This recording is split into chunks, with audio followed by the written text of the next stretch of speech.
Good evening and welcome to tonight's show. And a big fat hello to all of you living life to the fullest every minute of every hour, every day of the week. Ready for whatever life throws at you. Got some hard bark on you, don't you? Training for your next marathon? Hoorah! And an equal but far more slender good evening to all of you couch potatoes who are just scraping by on the bare minimum. Got all the drive and desire of a bowl of jello. Good evening to you too as well. Now, I used to work in Hollywood. Hollyweird. Tinseltown. That great mecca of American show business. I did stage lighting for television and motion pictures and live stage productions, some of them. Not all that much different from this one. But hey, don't get so excited, okay? I was nothing special, just a grunt. I would have to work under a lighting director. But I did quite a lot of shows, and my advisors were all like, you got to tell them what you did, John. You know, you got to. That was a big deal, part of your life. I was like, well, they don't want to hear about that, you know. They said, yes, they do. I said, well, all right. You know, so, yeah. All right, I did the Oscars one year at the Shriners Auditorium. Awful lot of stuff at the Hollywood Bowl for various artists and orchestras and things like that. Across the valley in Hollywood, from the Hollywood Bowl, is the Greek Theater where they put on plays like Shakespeare and stuff like that. And of course, every big soundstage in Hollywood, from Metro-Goldwyn-Mayer, MGM, you know, and Paramount, Disney, the Burbank Studios, all kinds of stuff like that. And of course, the Chaplin stage over on A&M Records and Tapes, where, oh, holy cow, you know, yeah, rock videos. It was the 80s, and the pay was good, okay? REO Speedwagon, Barbra Streisand, a young upstart Hollywood band, with a fantastically inventive lead guitarist, Eddie Van Halen. And, dozens and dozens of episodes of Soul Train, where Soul Train had so much lighting techniques and everything going on. They would shoot like 6 or 7 episodes in a row. They were 22-hour days, and so forth. But my bread and butter back then was always Merv Griffin Productions, all those game shows. You know the ones, right? Oh, I forgot to mention Circus of the Stars, the Hollywood Parade. Great big, Blue Oyster Cult rock concert at the Long Beach Arena. But back to Merv Griffin and all those game shows. Ugh. Maybe 100. I don't know. So anyway, I'm standing around one day on the game show set over at Merv Griffin Productions. And at the time, I had grown this great big beard. I mean, it was gigundous, okay? It had started out, I had gotten tired of shaving off what I called the Black Forest twice a day. I really did. If I shaved once in the morning at 5 a.m., by 12 noon, I'd have my 5 o'clock shadow back in those days. So I finally said, oh, the heck with it, come on. So just let it grow.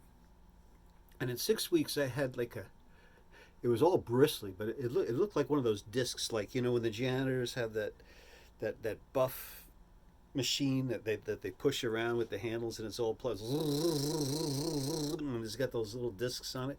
It started to look like that, all bristly and everything. And in 12 weeks, I looked like a Civil War general. I had it was down to it was, getting there. And then 27 weeks later, it looked like a huge half of a giant truck tire had just simply, my hands it had just grown out of my face like that.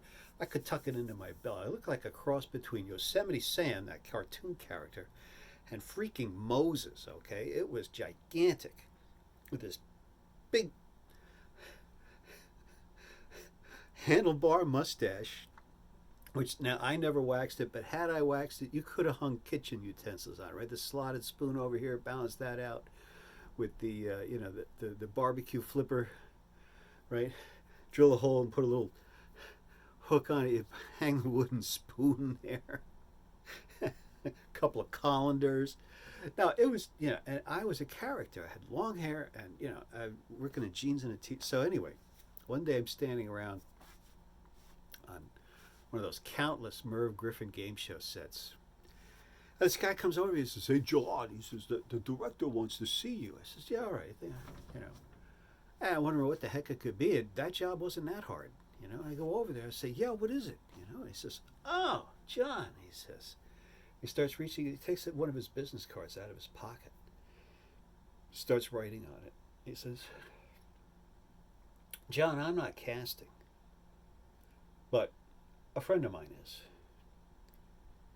He's making one of those prehistoric movies.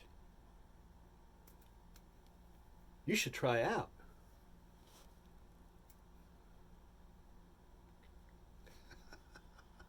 So I dial a number and I make all the arrangements. I get on over there. I say hi to all the folks. I get shown through a door into this big cavernous, long, empty room.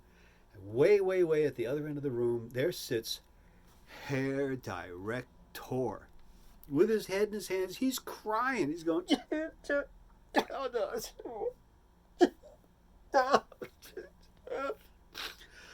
oh no." He looks up, and this is exactly what happens. He sees me standing there with this gigundo beard, right? And my long hair and my jeans and my t-shirt. And I'm just standing there, And he says, this is what he does. He says,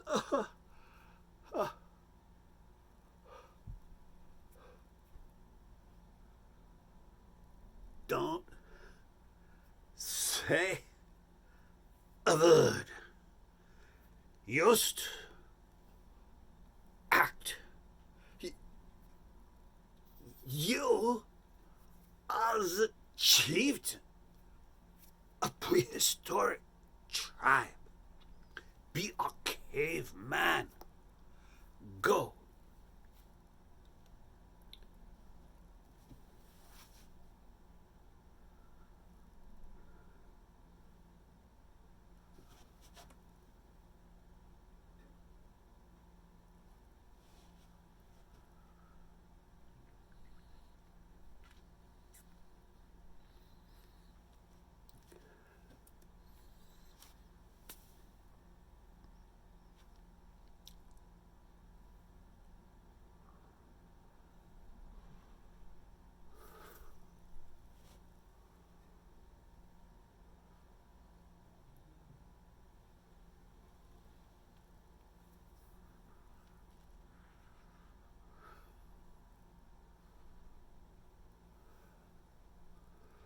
Hunger.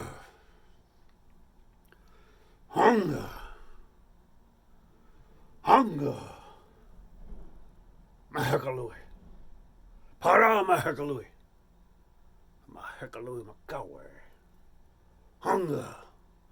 Hunger. Ha. Whoa. Padawanda. Padawanda Mahakalui Makawe.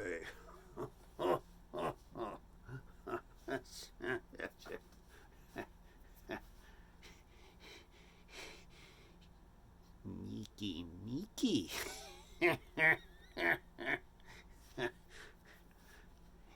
Tiki, Tiki.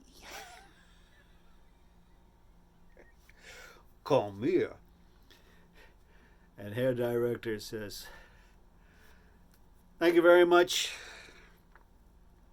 There's the door. He goes back to crying.